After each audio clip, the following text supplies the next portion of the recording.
L'existence de la vie ailleurs que sur la Terre alimente depuis longtemps les mythes et les légendes. OVNI, extraterrestres, martiens. Les auteurs de science-fiction ou les témoins d'événements anormaux véhiculent cette idée qu'un jour, une rencontre avec des êtres venus d'une autre planète est possible. Pour découvrir si cette idée relève du fantasme ou de la réalité, c'est l'univers tout entier qu'il faudrait parvenir à explorer. Mais les énigmes qui l'entourent sont nombreuses. Créé lors du Big Bang il y a environ 13,5 milliards d'années, il est tellement vaste que nous n'en connaissons même pas les dimensions. À l'intérieur se trouveraient des centaines de milliards de galaxies, et dans ces galaxies, des centaines de milliards d'étoiles. Notre Soleil et les 8 planètes qui gravitent autour ne sont donc que quelques grains de poussière dans le cosmos. Alors, où commencer cette quête de la vie ailleurs? Dans quelle direction regarder? Et que chercher?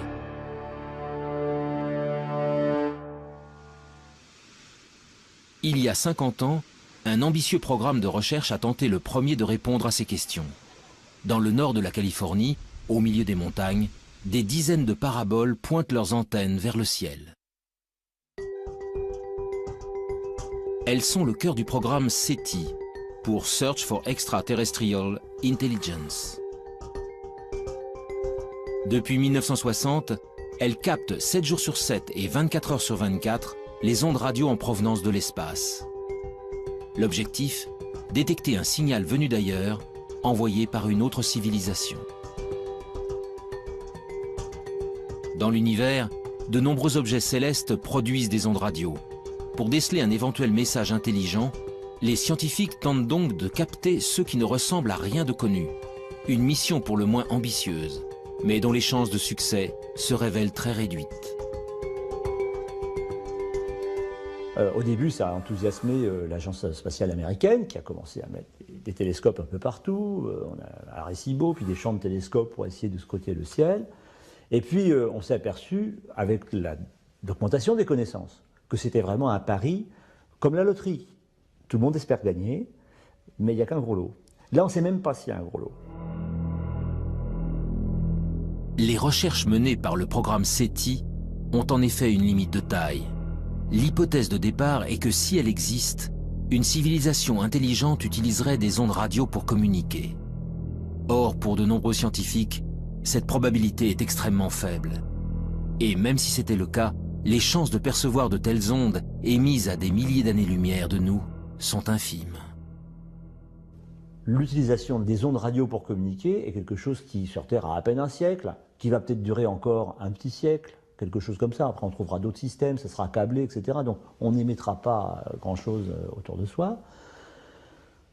Deuxièmement, la puissance d'émission est limitante, puisque, bon, même si on émet beaucoup sur Terre, la puissance émise et rayonnée autour est infinitésimale. Et elle s'affaiblit par rapport progressivement avec la distance. Ce qui fait que pour capter quelque chose, il faut d'abord qu'il y ait quelque chose qui soit émis. Personne, bien entendu, ne sait. Il faut que ce soit émis assez fort, au bon moment, parce qu'autrement on risque de passer à côté. Et il faut qu'on ait des instruments extrêmement sensibles pour être capable de détecter cette émission. Malgré ces limites, le pari du projet SETI fait aujourd'hui encore l'objet de nombreux espoirs. Mais tandis que certains attendent patiemment de recevoir un signal émis par une civilisation intelligente, d'autres spécialistes se sont engagés dans une quête bien différente. Celle de la vie sous toutes ses formes possibles. Sur Terre, elle revêt une multitude de formes, des êtres complexes dotés d'intelligence jusqu'aux végétaux et aux bactéries les plus primitives. Alors, si la vie est apparue ailleurs dans l'univers, à quoi pourrait-elle ressembler? Pour le savoir, il faut d'abord définir précisément ce qu'est le vivant, et surtout connaître en détail les ingrédients essentiels à son apparition. Mais on a beaucoup de mal à définir la vie. Et généralement, on ne sait pas définir de façon extrêmement stricte la vie. Je prends un exemple simple. Un grain de sable, c'est pas vivant, ça tout le monde est à peu près d'accord pour le dire, comme un gros caillou. Bon. Nous, on est vivants, on est tous à peu près d'accord pour le dire. Un virus, on ne sait pas trop si c'est vivant ou pas. On ne sait pas où mettre la définition. Donc on a un problème de limite. Le principe de base de tout être vivant est sa capacité à se diviser, à croître et à transmettre de l'information à sa descendance pour évoluer. Pour chercher si la vie a pu se développer sur une autre planète, des chercheurs tentent de découvrir comment elle y est parvenue chez nous, sur la Terre. Leur objectif ? Remonter au premier temps de l'histoire de notre planète pour connaître les formes de vie les plus simples qui peuvent exister. Des formes de vie qui pourraient être à l'origine de toutes les autres.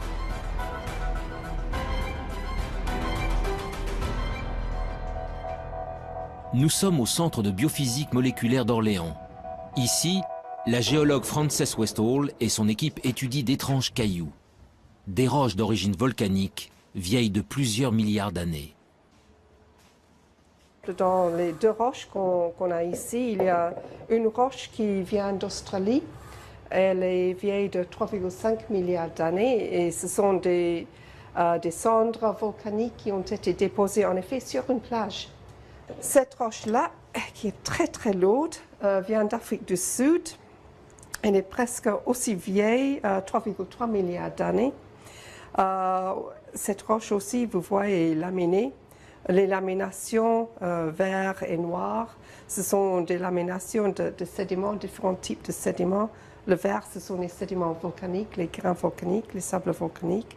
Et le noir, ce sont des concentrations de carbone, souvent liées à des tapis microbiens qui se sont formés à la surface des sédiments. Donc là, on ne voit absolument rien, mais je sais que ces roches sont bourrées de traces de vie. Des traces de vie. En d'autres termes, des micro-organismes primitifs et ancestraux.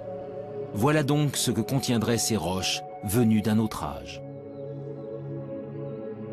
Sous l'œil d'un puissant microscope électronique, le tapis de microbes fossilisés se révèle dans ses moindres détails.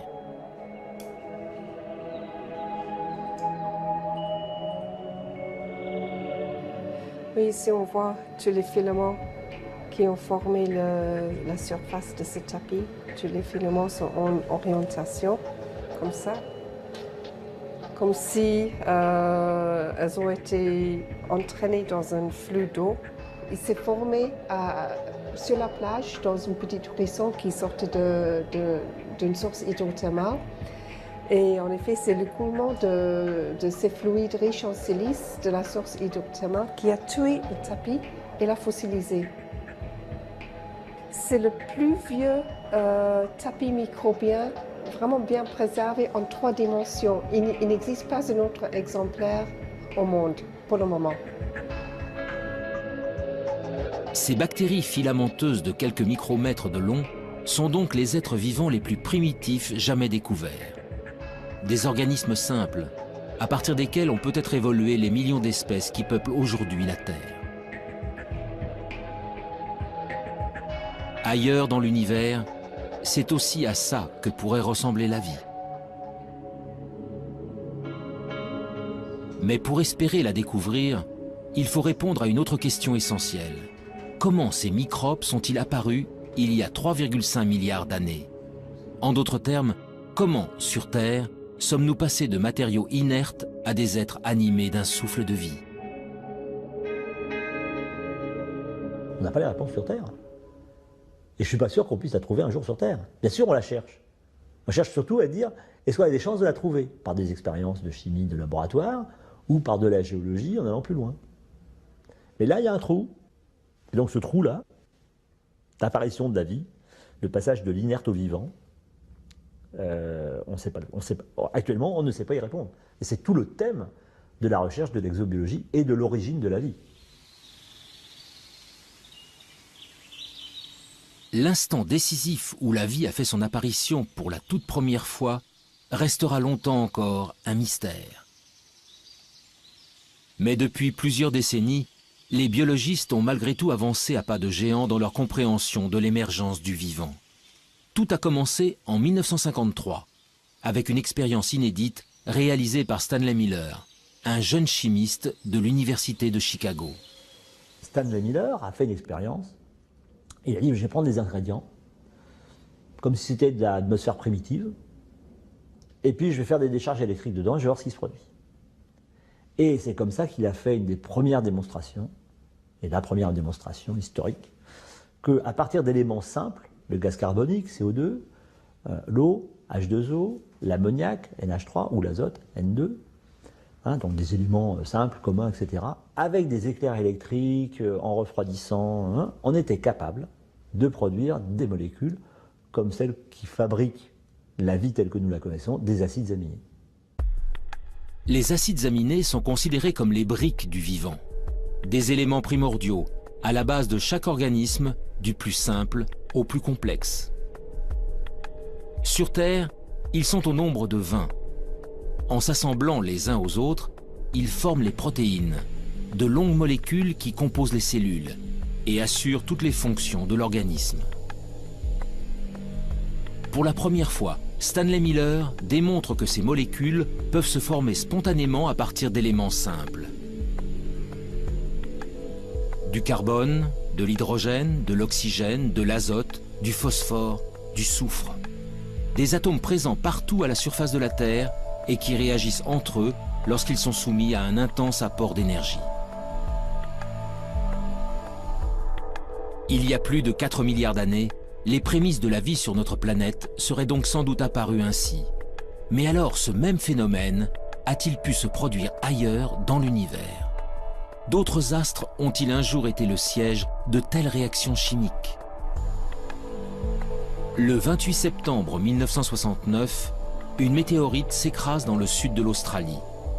Baptisé météorite de Murchison, du nom du village voisin, ce caillou tombé du ciel va révolutionner notre conception des origines de la vie.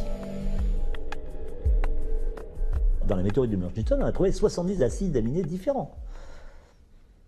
Donc on sait pas, ils ne sont pas terrestres. Ils ont été produits chimiquement quelque part. Des acides aminés semblent donc pouvoir être fabriqués ailleurs que sur Terre. Pour découvrir où dans l'univers de telles réactions chimiques auraient pu se produire, direction la région parisienne, au sein du prestigieux Institut d'astrophysique spatiale.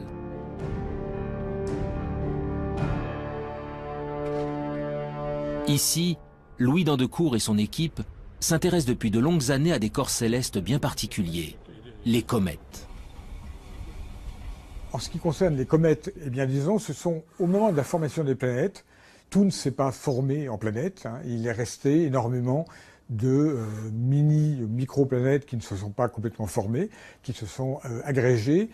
Donc tous les grains qui sont des grains souvent de matière minérale, des grains de sable à la limite, se sont recouverts d'eau sous forme de glace, bien entendu, c'est pas de l'eau liquide. Et ces objets, quand ils se rapprochent près du Soleil, la glace fond, elle pousse les poussières qui se sont agglomérées au départ, et c'est ces poussières qui font qu'on voit une très belle queue sur les comètes. Ces agrégats de roches venus du fond des âges, Louis Dandecourt tente d'en reproduire la structure dans son laboratoire. Son objectif? Savoir si, au cœur des astres glacés se cachent, comme sur certaines météorites, les briques essentielles à l'apparition de la vie. À l'intérieur de cette petite enceinte sous vide, le chercheur injecte un mélange de gaz identique à ceux présents sur les comètes. De la vapeur d'eau, du méthanol, de l'ammoniac, du monoxyde de carbone. Puis il fait descendre le thermomètre jusqu'à -196 degrés, soit précisément la température régnant dans le vide intersidéral, aux confins de notre système solaire. C'est ainsi qu'il reconstitue artificiellement de la glace cométaire.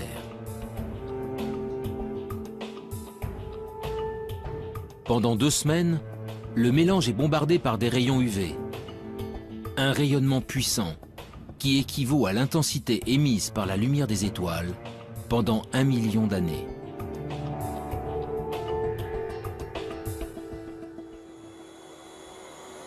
En fait, on est dans la même configuration qu'il y a 2 semaines.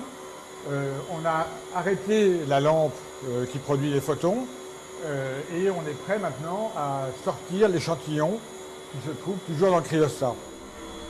Sous l'effet de cet apport d'énergie, les glaces subissent d'intenses transformations chimiques. Après analyse, les échantillons révèlent alors la présence d'acides aminés.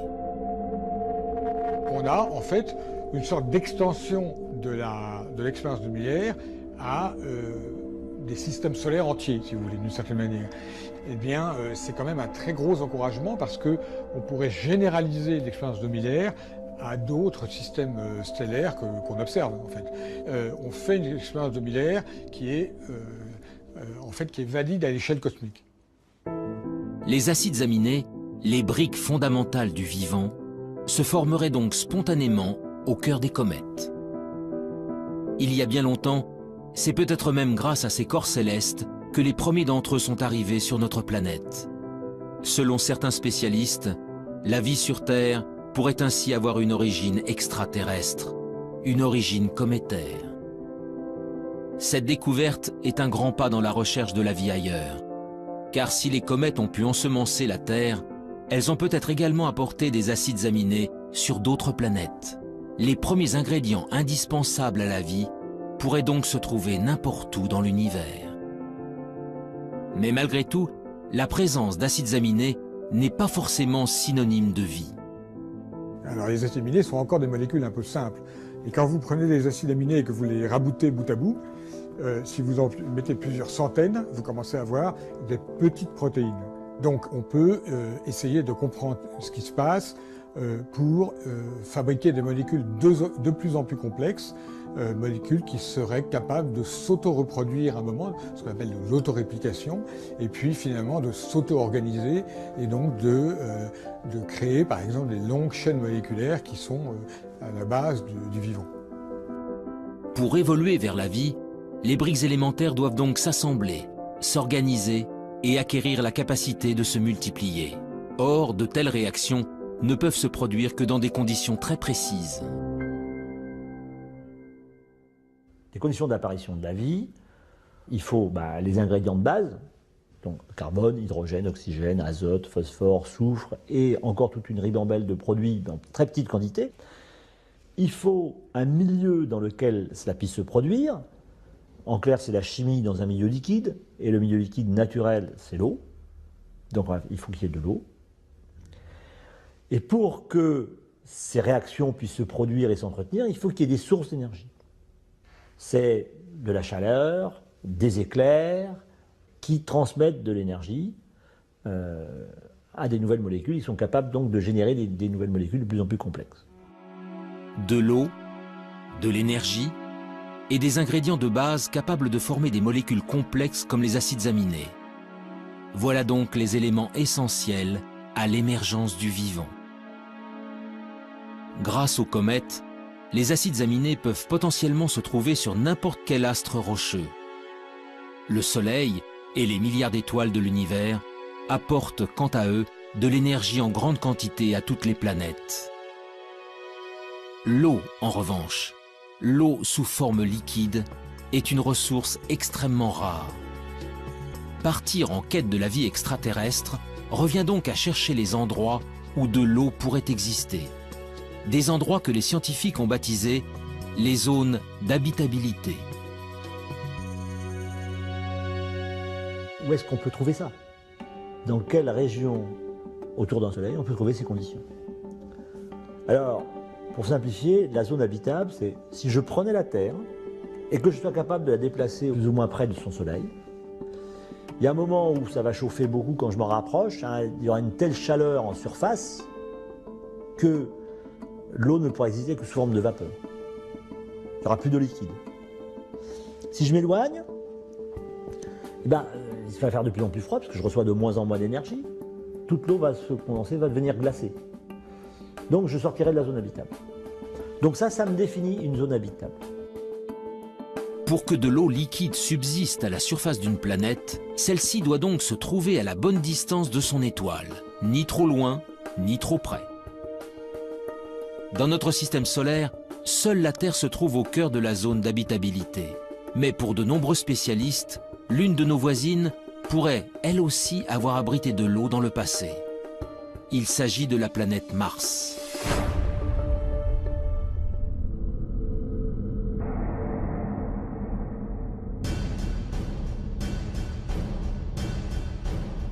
Aujourd'hui, Mars est un désert hostile et froid. À sa surface, une atmosphère toxique et un désert rouge battu par des vents violents. Mais en se rapprochant, les traces d'un passé bien différent se révèlent. Des fleuves asséchés, des canyons, des deltas. Autant d'indices démontrant qu'autrefois, l'eau coulait à flot sur la planète rouge. Mars est en réalité à l'extrême limite de la zone habitable de notre Soleil. Il y a plusieurs centaines de millions d'années, elle était ainsi recouverte d'un vaste océan.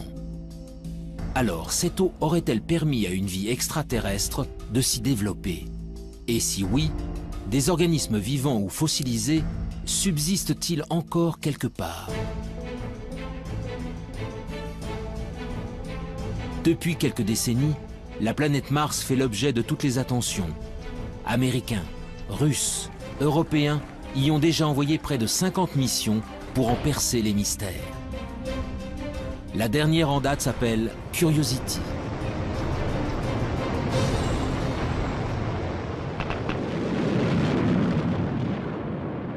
Curiosity, donc c'est un véhicule important, 900 kg, une bonne quinzaine d'instruments dessus pour faire des observations, des analyses, des mesures de climat, etc. Donc c'est un engin extrêmement complexe.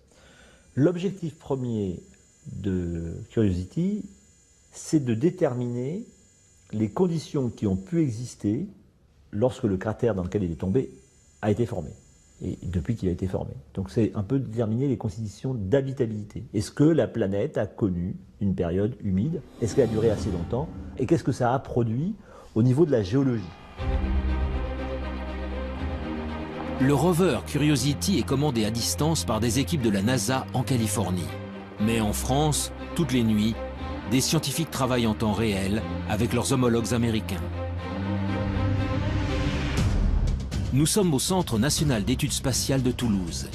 Éric Lorigny est le responsable du FIMOC, le French Instrument Mars Operations Center. Dans la salle de contrôle, vaste cœur opérationnel, il dirige avec son équipe le fonctionnement de 2 instruments embarqués sur Curiosity. Leurs noms, SAM et ChemCam.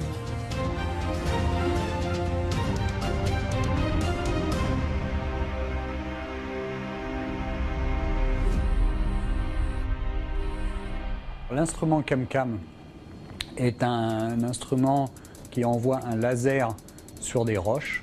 Donc il envoie la puissance d'une centrale nucléaire sur 1 cm². Donc ça crée une explosion momentanée, mais très petite, sur la roche. Ça la met en fusion et la lumière émise par cette roche en fusion est analysée ensuite par des spectromètres qui permettent de savoir exactement la nature de la roche.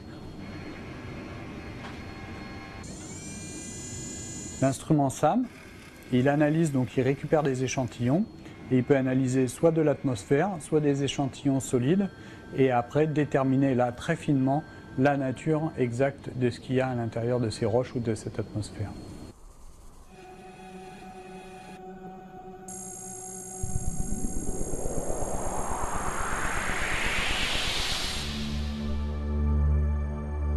Avec ses mini-laboratoires embarqués, Curiosity est parti en quête de signatures de la vie. Très vite, ses premières analyses confirment que de l'eau a bel et bien coulé autrefois à la surface de la planète rouge. Mais pour naître et pour se développer, la vie a besoin de millions d'années. Alors le précieux liquide est-il resté suffisamment longtemps? Pour le savoir, Curiosity a déployé son bras robotisé pour creuser le sol martien. Nous avons fait 2 forages à l'intérieur de la planète Mars. Donc ce sont des trous de 6 cm à peu près de profondeur et qui font le diamètre d'une pièce de 1 centime. Voilà. Et ces 2 forages que nous avons faits nous ont permis de découvrir de l'argile et de l'argile dans un milieu sans oxygène où la vie pourrait naître. L'argile est le fruit d'une longue dégradation de la roche par de l'eau. Sa présence est donc la preuve irréfutable que l'eau liquide a existé pendant longtemps sur le sol martien. Mais si la vie est un jour apparue sur la planète rouge, il est impossible qu'elle subsiste aujourd'hui en surface. Car Mars est en permanence soumise aux rayons cosmiques venus de l'espace. Des rayons puissants qui détruisent instantanément toute molécule organique. Le seul espoir viendrait donc des profondeurs de la roche.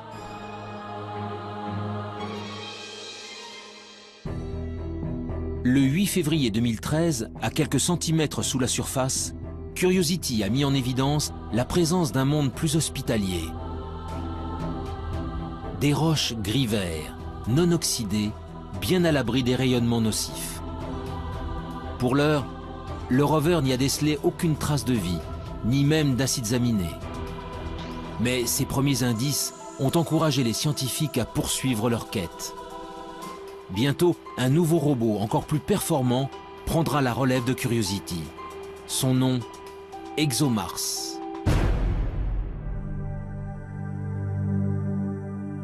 Développé par l'Agence spatiale européenne, son lancement en direction de Mars est prévu pour 2018. Mais cela fait déjà 10 ans que les chercheurs du Centre d'études spatiales de Toulouse travaillent à la fabrication de ce rover à la pointe de la technologie. Le planétologue Pierre-William Bousquet est à la tête des opérations. On considère que la vie, si elle existe encore dans le sous-sol, doit être au moins enfouie à 1 mètre, 1 mètre 50. Donc Curiosity, sa foreuse ne permet pas d'aller aussi profondément. Et de ce point de vue-là, il faudra attendre la mission ExoMars, qui est équipée d'une foreuse qui sera capable de creuser jusqu'à 2 mètres de profondeur pour trouver des formes de vie fossiles qui seraient mieux conservées et éventuellement trouver des formes de vie au présent s'il en existe encore.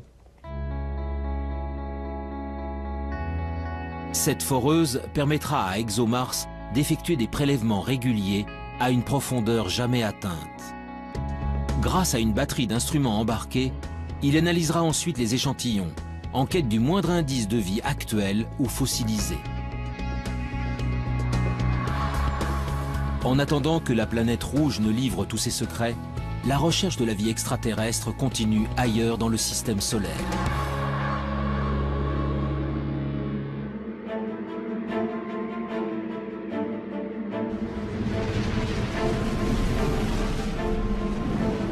Au-delà de Mars, les planètes rocheuses cèdent la place aux géantes gazeuses.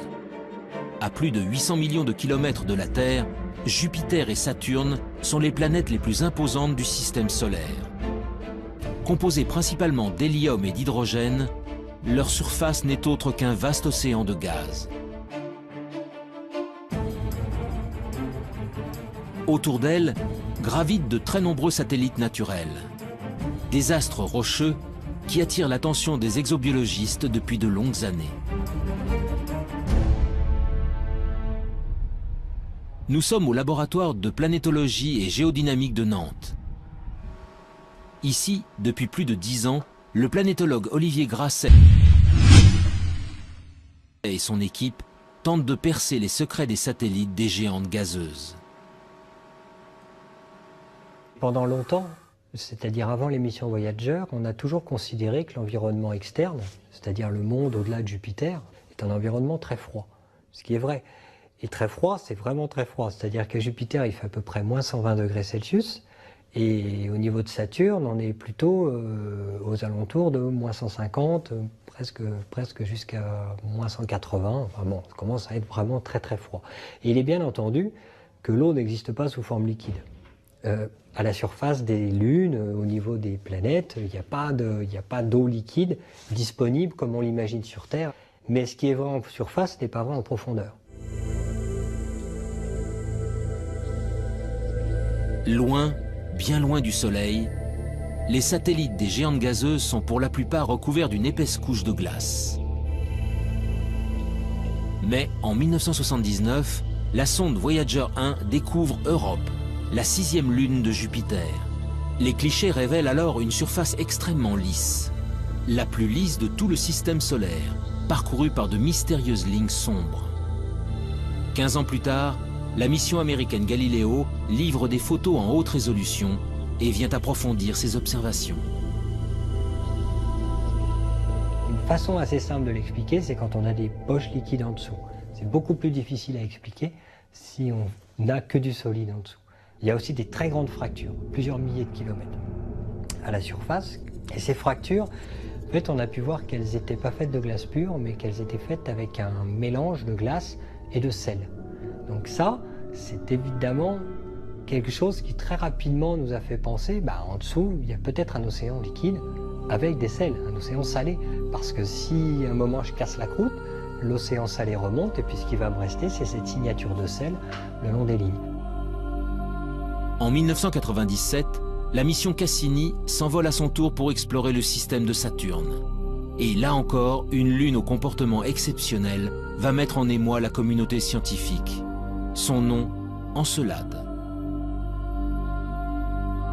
Jusqu'à la mission Cassini, Encelade est une lune parmi tant d'autres.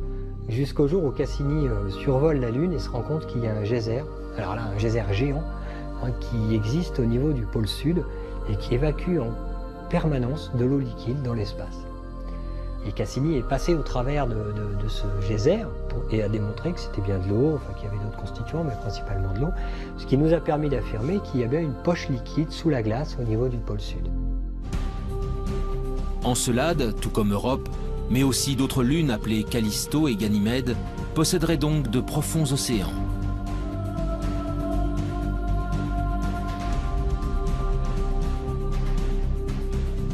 Mais cette eau est enfouie sous des kilomètres de glace dans l'obscurité la plus totale. Dès lors, peut-elle malgré tout héberger des êtres vivants? Sans aucun apport de lumière, la vie est-elle capable de subsister? En parallèle à l'exploration spatiale, on a poursuivi avec des moyens nouveaux l'exploration de la Terre, d'autres disciplines scientifiques. Et ils ont découvert qu'il y avait des organismes, des micro-organismes essentiellement, mais même des organismes supérieurs, qui vivaient dans des conditions tout à fait particulières. Et ils ont appelé ça des extrémophiles. Donc ça voulait dire que la vie aurait pu exister et se développer sur ces corps célestes dans des conditions beaucoup plus larges que les conditions physiques qu'on connaissait au départ sur la Terre.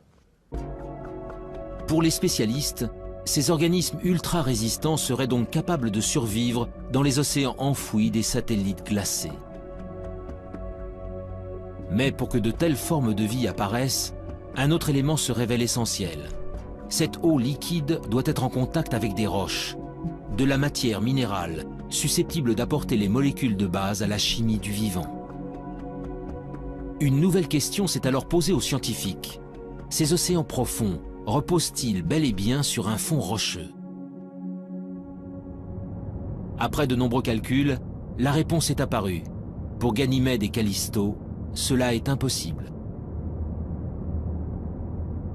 En fait, ces lunes sont vraiment très grosses. Et l'hydrosphère, c'est-à-dire la glace plus l'eau liquide, c'est jusqu'à 700 km d'épaisseur avant de trouver les roches. Et donc en fait, les océans dont on parle, qui sont sous la glace, ne sont pas sous toute la glace, ils sont juste sous la glace de surface. Mais ils ne sont pas non plus en contact avec les roches. Ils sont perchés, ils sont en sandwich en fait, entre de la glace au-dessus et de la glace en dessous. Europe et Encelade, en revanche, sont des astres beaucoup plus petits. Leurs caractéristiques se révèlent ainsi beaucoup plus intéressantes. Quand je m'enfonce, je vais traverser de l'eau sur 100 km à peu près, puis je vais trouver des roches sur, on ne sait pas exactement, mais 800 km, 900 km. Alors ces 100 km d'eau sont en fait à séparer en deux entités. Il y a la croûte de glace, parce qu'il fait extrêmement froid en surface, donc forcément il y a de la glace. Et puis, quelques kilomètres en dessous, ou quelques dizaines de kilomètres en dessous, on va trouver de l'eau liquide. Cette eau liquide, elle, va être en contact avec les roches. Sur Europe et Encelade, tous les ingrédients semblent réunis pour que la vie puisse se développer. Alors, allons-nous un jour découvrir des êtres vivants dans les entrailles de ces lunes gelées? Des micro-organismes identiques à ceux présents sur Terre, au fin fond des océans?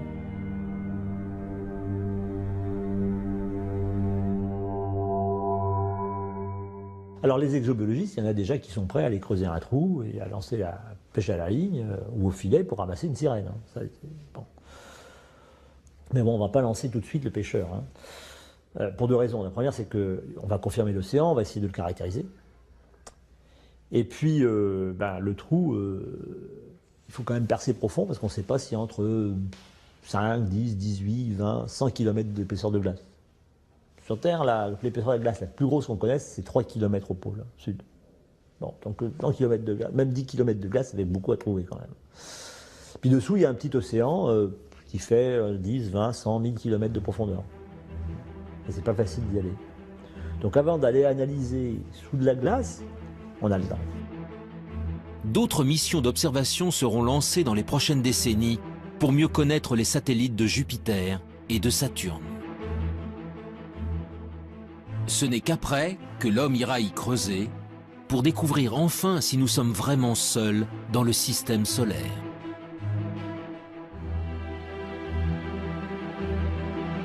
Mais la quête de la vie ailleurs ne s'arrête pas aux astres tournant autour du Soleil. Bien au-delà de Pluton, à des années-lumière de la Terre, il existe des milliards d'autres soleils, entourés de milliards de planètes. Parmi elles, il existe peut-être une sœur jumelle de la Terre, une planète rocheuse située exactement à la bonne distance de son étoile. Un monde habitable où des êtres vivants pourraient prospérer. Mais comment le savoir? Par quels moyens peut-on détecter des astres aussi lointains? Ce que l'on appelle des exoplanètes. Les exoplanètes, on ne va pas aller les visiter. Hein. Elles sont à peu près la plus proche des exoplanètes, elle est au moins à 4 ou 5 années-lumière. Donc avec les systèmes actuels, pour y aller, c'est entre 500 et 5000 ans. Bon. Donc au-delà, c'est même pas, enfin même ça, c'est pas envisageable. Une mission en 400 ans, c'est pas prévoir actuellement. Dans les budgets, c'est pas prévu. Donc on n'arrive pas à le faire. Donc on ne pourra que les observer.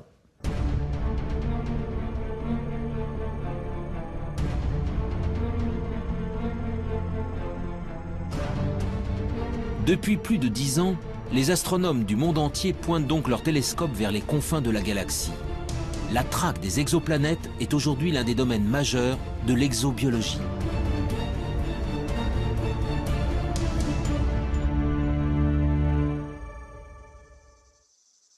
Dans le sud de la France, à l'Observatoire de Haute-Provence, Rodrigo Diaz et son équipe s'apprêtent à passer une nuit entière à observer les étoiles. Donc là, on vient de commencer à observer une étoile sur laquelle on soupçonne qu'il y a des compagnons planétaires. C'est une étoile assez proche, qui a à peine 25 années-lumière de la Terre. La recherche d'exoplanètes est un travail de longue haleine. À de telles distances, noyées dans le halo de lumière émis par leur étoile, elles sont en effet parfaitement invisibles. Elles ne peuvent donc être détectées que de manière indirecte. Avec leur télescope, les scientifiques tentent en fait de percevoir les infimes oscillations d'une étoile générées par la présence d'une planète en orbite. Entonces, la presencia de un objeto en órbita La présence d'une planète en orbite provoque un mouvement de l'étoile. Et c'est ce mouvement que nous essayons de détecter avec ces instruments. Cela nous permet de prouver la présence d'une planète en orbite. Mais voir une étoile bouger à des millions de kilomètres de la Terre n'est pas chose facile. Pour y parvenir, les chercheurs utilisent une méthode bien particulière, baptisée technique des vitesses radiales. On utilise un effet physique connu qui s'appelle l'effet Doppler. C'est ce qu'on peut entendre quand une automobile ou les sirènes d'une ambulance passent devant nous. Avec la vitesse, la fréquence du son émis change. Avec la lumière, il se passe exactement la même chose. Quand une étoile bouge vers nous ou s'éloigne de nous, la lumière qu'elle émet se décale respectivement vers le bleu ou le rouge. Au fil des jours, une étoile entourée d'une exoplanète va donc successivement apparaître bleue, puis rouge, sur les écrans d'ordinateur. En multipliant les mesures sur une longue période, les astronomes peuvent alors calculer la vitesse de rotation et même la masse de la planète détectée. Mais toutes ces informations ne permettent pas de répondre à la question essentielle. L'exoplanète est-elle similaire à la Terre? En d'autres termes, s'agit-il d'une planète rocheuse dont l'orbite se trouve dans la zone d'habitabilité de son étoile?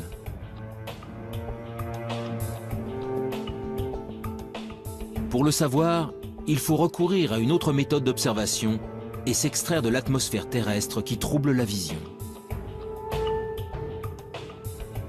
En 2006, l'Agence spatiale européenne a ainsi lancé un nouveau satellite. Son nom, COROT. Quelques années plus tard, il fut suivi par un autre appareil mis au point par la NASA et baptisé Kepler. Ces deux engins à la pointe de la technologie sont de véritables chasseurs d'exoplanètes. Les yeux rivés vers l'espace, ils scrutent simultanément des dizaines de milliers d'étoiles. Leur objectif, détecter la survenue de mini-éclipses. Des éclipses causées par le passage d'une planète juste devant son étoile, que les scientifiques appellent des transits.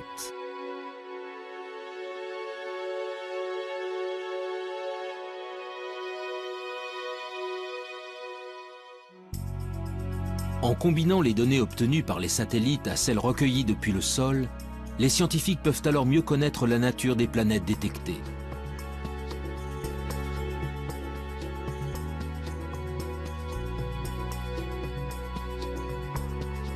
Et après seulement 20 années de recherche à l'échelle internationale, la moisson se révèle spectaculaire.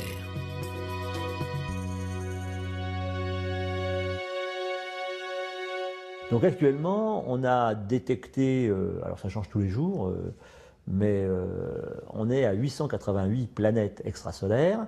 Et puis, je pense que dans les cartons de COROT, il y a encore 400 planètes qui doivent être à peu près déterminées. On soupçonne qu'elles existent, mais elles ne sont pas formellement démontrées. Et pour Kepler, on doit être autour de 1500 planètes dont on attend de pouvoir confirmer, parce qu'il faut différentes méthodes pour confirmer. La plupart sont des planètes gazeuses qui font 3, 4, 5, 10 fois la masse de Jupiter. Jupiter, c'est 300 fois la masse de la Terre. Hein, donc. Par la méthode des transits et par d'autres méthodes, on a réussi à détecter des planètes qui font à peu près 10 fois la masse terrestre. Donc on a découvert des planètes qui étaient telluriques, rocheuses. Parmi la multitude d'astres décelés, une douzaine de planètes rocheuses suscitent un intérêt tout particulier. Gliese 581G, Kepler 62e, HD 40307G. Derrière ces noms presque imprononçables se cachent des planètes situées selon toute vraisemblance au cœur de la zone d'habitabilité de leur étoile. Aux confins de la galaxie, ces cousines de la Terre possèdent donc peut-être une atmosphère, un océan d'eau liquide et tous les ingrédients nécessaires à la vie.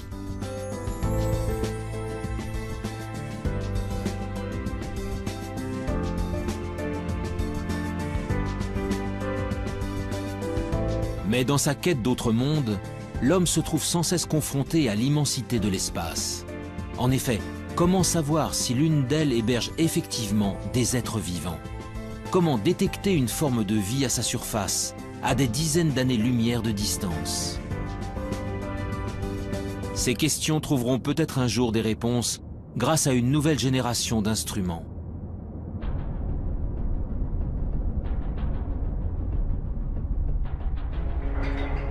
Depuis plusieurs années, l'Agence spatiale européenne s'est lancée dans la construction d'un télescope hors du commun.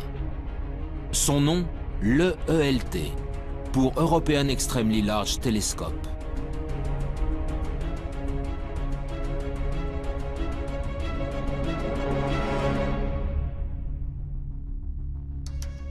Avec son miroir de 39 mètres de diamètre, il sera 10 fois plus sensible que les télescopes actuels.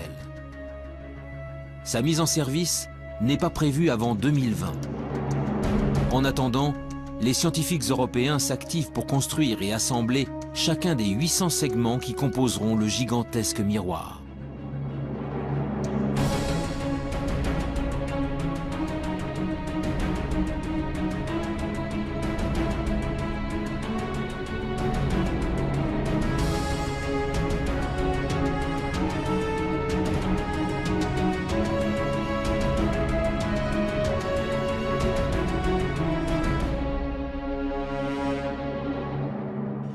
À Marseille, Jean-Gabriel Cuby est le responsable scientifique des opérations pour la partie française.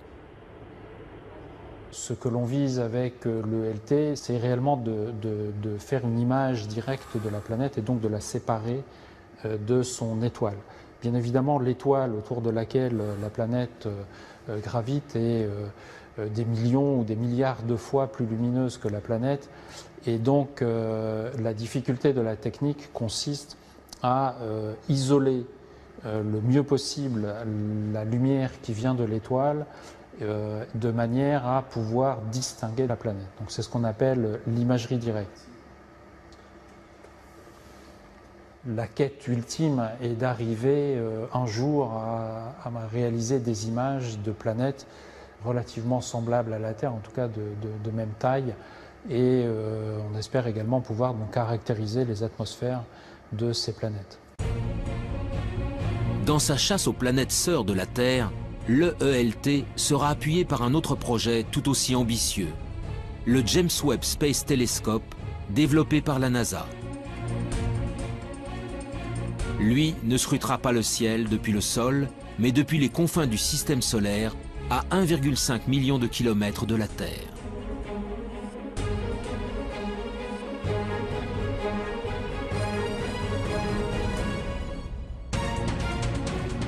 Son lancement n'aura pas lieu avant 2018. Mais déjà, les spécialistes s'enthousiasment devant le pouvoir offert par ce géant du ciel. C'est notamment le cas de Pierre-Olivier Lagage, responsable du service d'astrophysique du commissariat à l'énergie atomique. Grâce à un grand télescope, on peut aller voir ce qui se passe vraiment tout près d'étoiles dans son proche environnement, notamment regarder leur atmosphère, voir quelle est la composition chimique. On pourra même voir s'il y a des vents dans ces atmosphères d'exoplanètes. Alors évidemment, on commencera par les plus grosses, les géantes, plus faciles à observer, mais aussi on essaiera d'observer les atmosphères de super-Terre, et si jamais on a de la chance, eh bien, on cherchera des signatures biologiques dans ces atmosphères, type ozone, oxygène. Les signatures biologiques sont des gaz ne pouvant être produits que par des êtres vivants. L'ozone et l'oxygène, par exemple, appartiennent à cette catégorie. Si un jour le James Webb Space Telescope ou l'EELT parviennent à en détecter, si leurs observations sont confirmées et irréfutables, alors nous pourrons enfin dire que nous ne sommes pas seuls dans l'univers.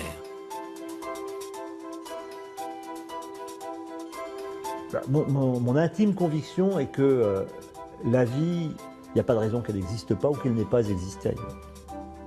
Les mêmes ingrédients existent partout, on trouve des acides aminés, des molécules dans les nuages interstellaires partout, etc. Donc il n'y a pas de raison, il y a des planètes dans tous les coins de la galaxie, il y a des milliards de galaxies, il n'y a pas de raison qu'elle n'existe pas quelque part. Je crois qu'il y a beaucoup de possibilités et qu'une réponse au moins préliminaire à cette question, à la question de savoir si nous sommes seuls dans l'univers, peut être donnée dans un temps relativement court, c'est-à-dire 20 ou 30 ans. Des problèmes majeurs sur lesquels on va tomber dans les 20 prochaines années. Après, la science évoluera d'elle-même, je veux dire. Mais c'est quand même la possibilité de reconnaître de la vie. Et ça, c'est vraiment très difficile parce que rien ne dit qu'on soit capable de reconnaître une vie qui soit trop différente de la nôtre. Après, bon, si on trouve des êtres communicants, ça sera une autre histoire, évidemment. Mais je pense pas qu'on les trouvera, ceux-là. Si on les trouve, c'est qu'ils seront venus à nous. Ils seraient venus à nous. Après des décennies de recherche, la quête de la vie ailleurs est encore loin d'être terminée. Animés par leurs convictions sans faille, les scientifiques continuent de scruter le ciel, encore et encore. Un jour, quelque part dans l'immensité de l'espace, d'autres êtres vivants seront peut-être enfin découverts. Si cela arrive, la Terre, notre Terre, ne serait alors plus un joyau solitaire, mais une planète parmi d'autres abritant la vie dans l'univers.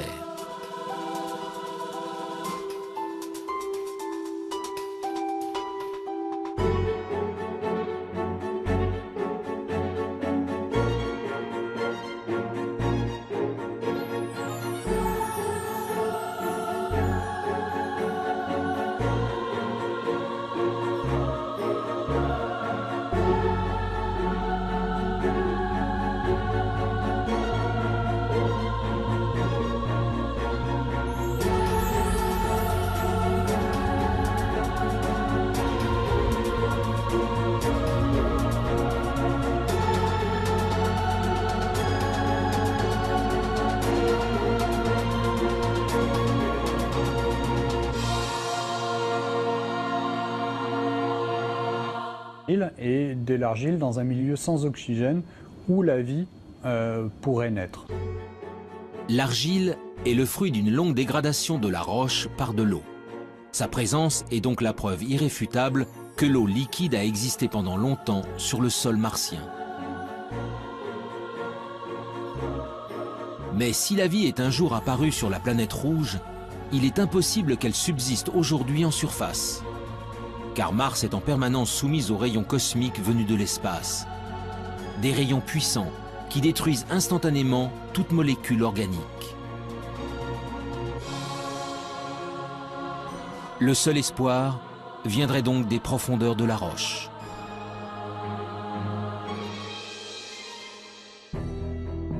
Le 8 février 2013, à quelques centimètres sous la surface, Curiosity a mis en évidence la présence d'un monde plus hospitalier. Des roches gris-vert, non oxydées, bien à l'abri des rayonnements nocifs. Pour l'heure, le rover n'y a décelé aucune trace de vie, ni même d'acides aminés. Mais ces premiers indices ont encouragé les scientifiques à poursuivre leur quête. Bientôt, un nouveau robot encore plus performant prendra la relève de Curiosity. Son nom, ExoMars. Chimique aurait pu se produire, direction la région parisienne, au sein du prestigieux Institut d'astrophysique spatiale.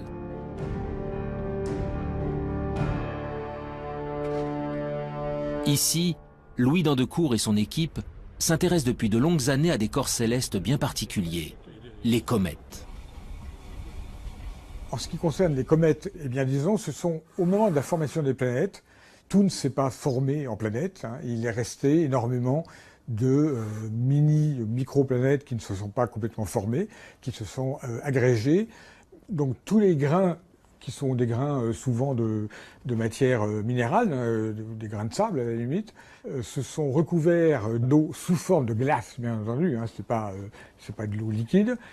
Et ces objets, quand ils se rapprochent près du Soleil, la glace fond, elle pousse les poussières qui se sont agglomérées au départ, et c'est ces poussières qui font qu'on voit une très belle queue sur les comètes.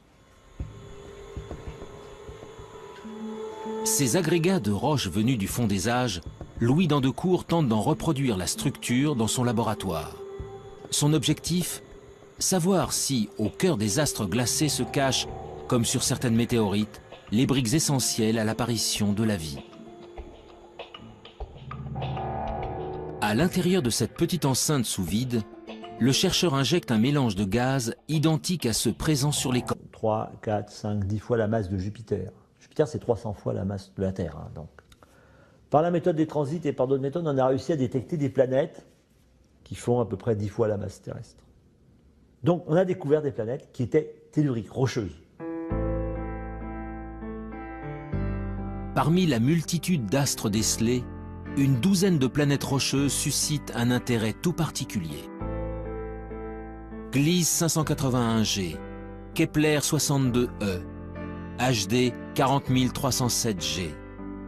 Derrière ces noms presque imprononçables se cachent des planètes situées selon toute vraisemblance au cœur de la zone d'habitabilité de leur étoile. Aux confins de la galaxie, ces cousines de la Terre possèdent donc peut-être une atmosphère, un océan d'eau liquide et tous les ingrédients nécessaires à la vie.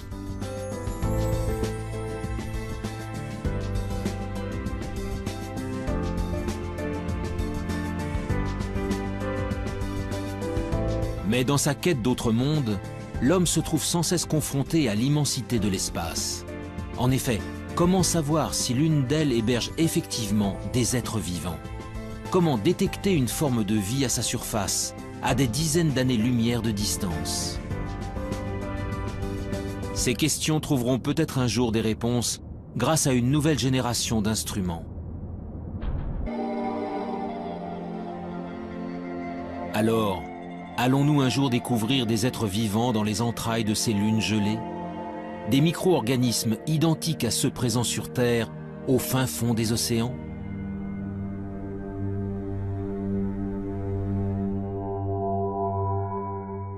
Alors les exobiologistes, il y en a déjà qui sont prêts à aller creuser un trou et à lancer la pêche à la ligne ou au filet pour ramasser une sirène. Ça, bon. Mais bon, on ne va pas lancer tout de suite le pêcheur, hein. Pour 2 raisons. La première, c'est qu'on va confirmer l'océan, on va essayer de le caractériser. Et puis, le trou, il faut quand même percer profond, parce qu'on ne sait pas s'il y a entre 5, 10, 18, 20, 100 km d'épaisseur de glace. Sur Terre, l'épaisseur de glace la plus grosse qu'on connaisse, c'est 3 km au pôle sud. Bon, donc 100 km de glace, même 10 km de glace, ça fait beaucoup à trouver quand même. Puis dessous, il y a un petit océan qui fait 10, 20, 100, 1000 km de profondeur. Et c'est pas facile d'y aller. Donc avant d'aller analyser sous de la glace, on a le temps.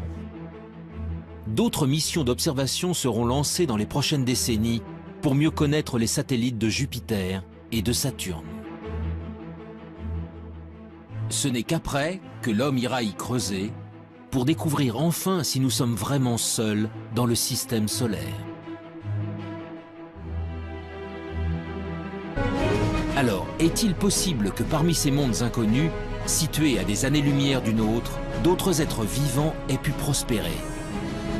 La vie sur Terre serait-elle une exception, le fruit d'un hasard unique et singulier?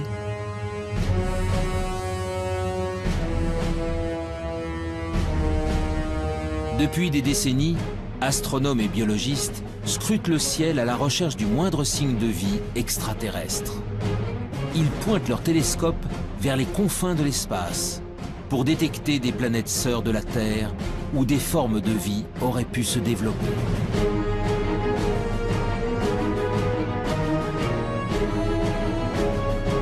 Dans le monde entier, des hommes et des femmes tentent de résoudre enfin l'une des plus grandes énigmes de l'humanité. Sommes-nous seuls dans l'univers?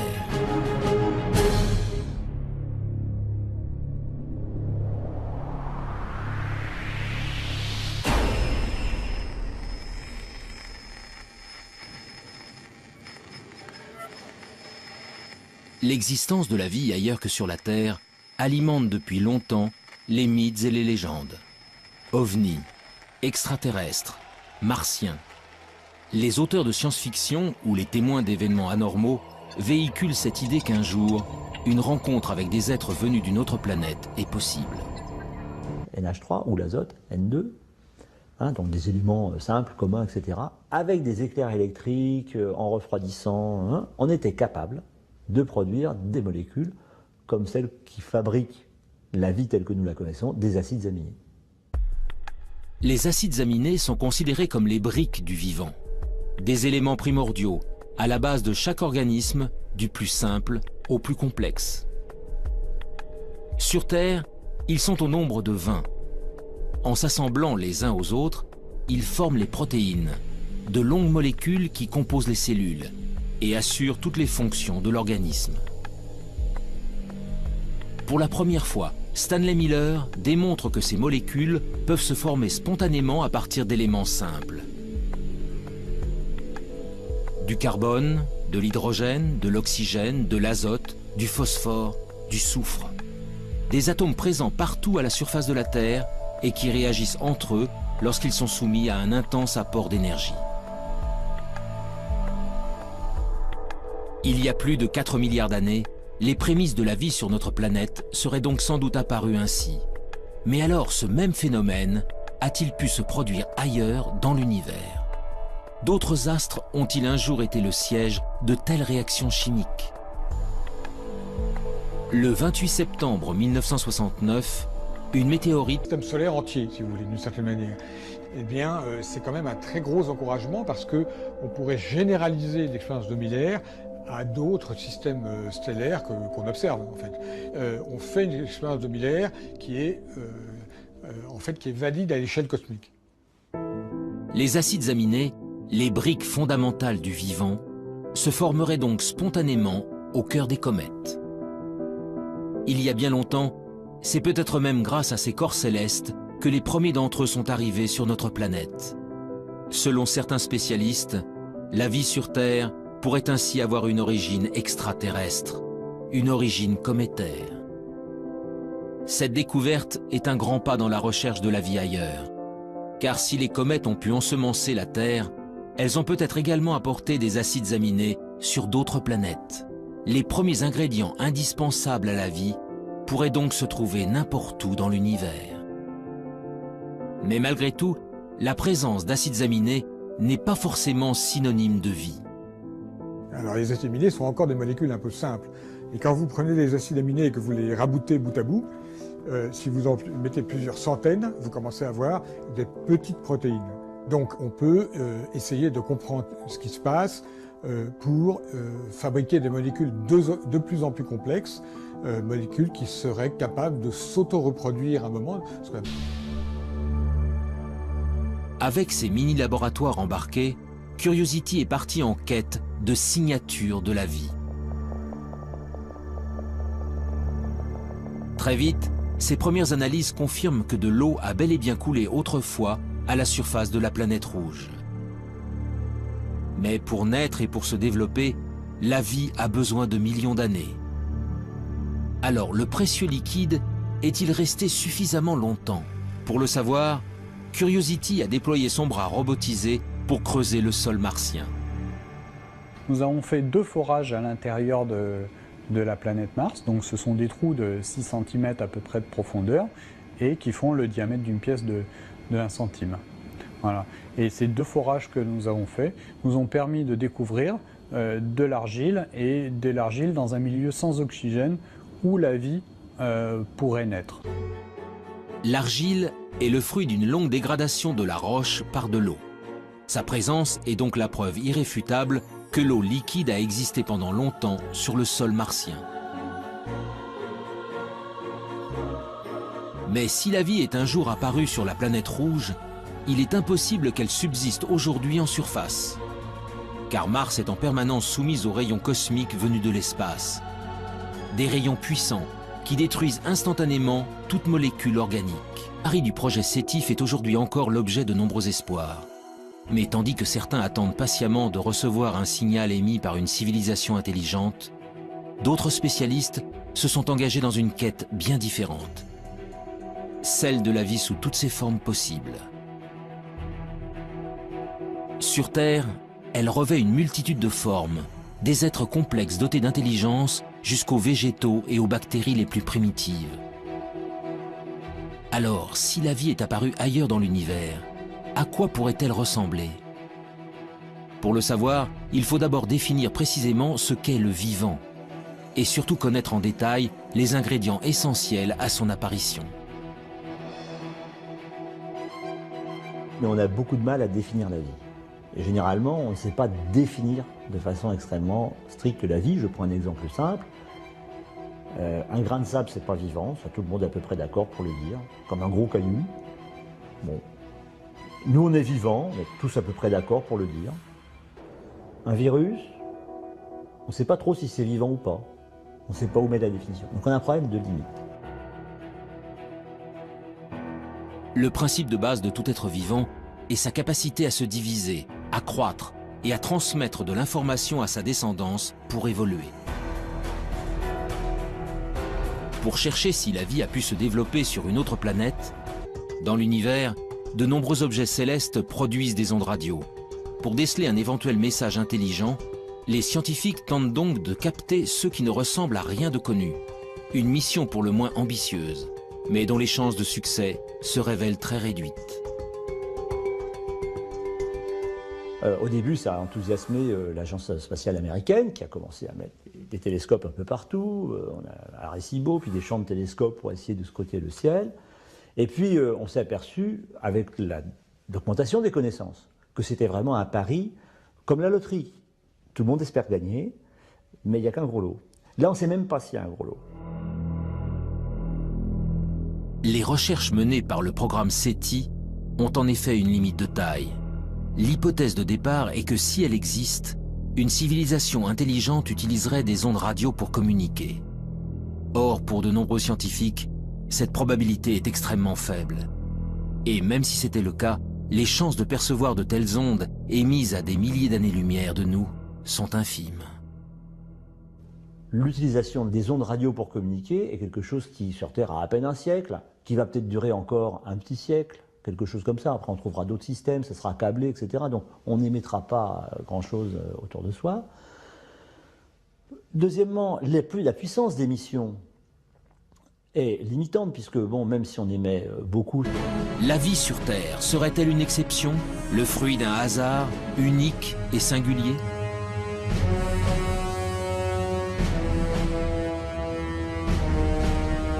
Depuis des décennies, astronomes et biologistes scrutent le ciel à la recherche du moindre signe de vie extraterrestre. Ils pointent leurs télescopes vers les confins de l'espace pour détecter des planètes sœurs de la Terre où des formes de vie auraient pu se développer.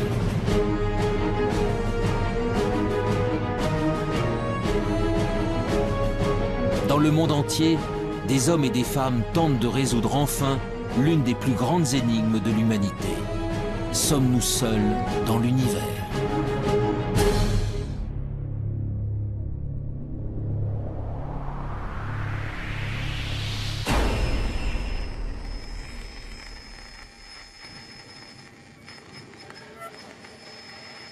L'existence de la vie ailleurs que sur la Terre alimente depuis longtemps les mythes et les légendes.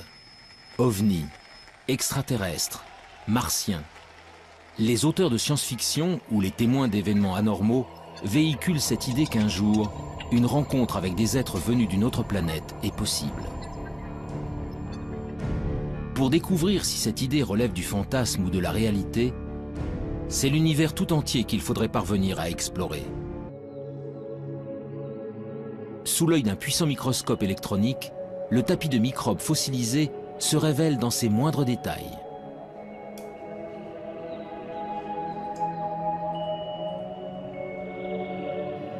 Oui, ici on voit tous les filaments qui ont formé la surface de ce tapis.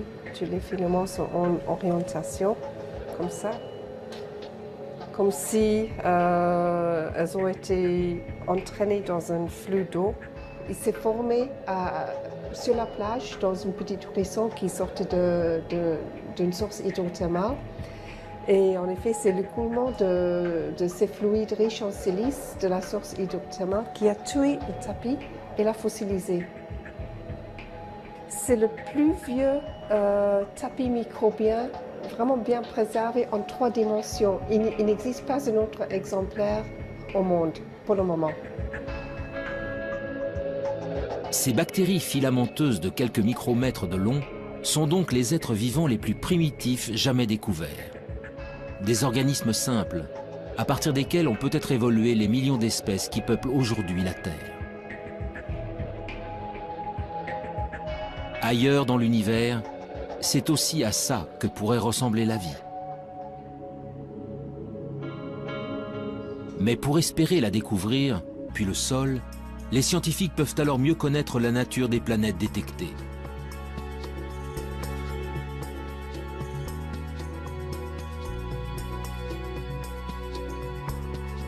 Et après seulement 20 années de recherche à l'échelle internationale, la moisson se révèle spectaculaire.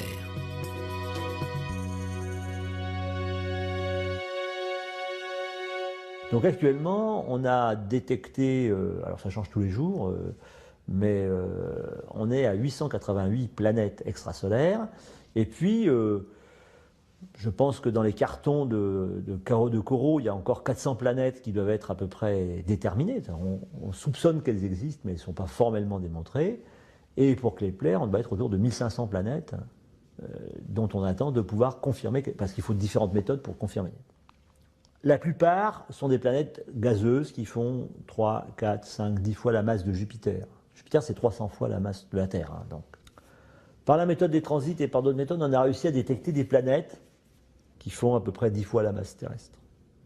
Donc on a découvert des planètes qui étaient telluriques, rocheuses. Parmi la multitude d'astres décelés, une douzaine de planètes rocheuses suscitent un intérêt tout particulier.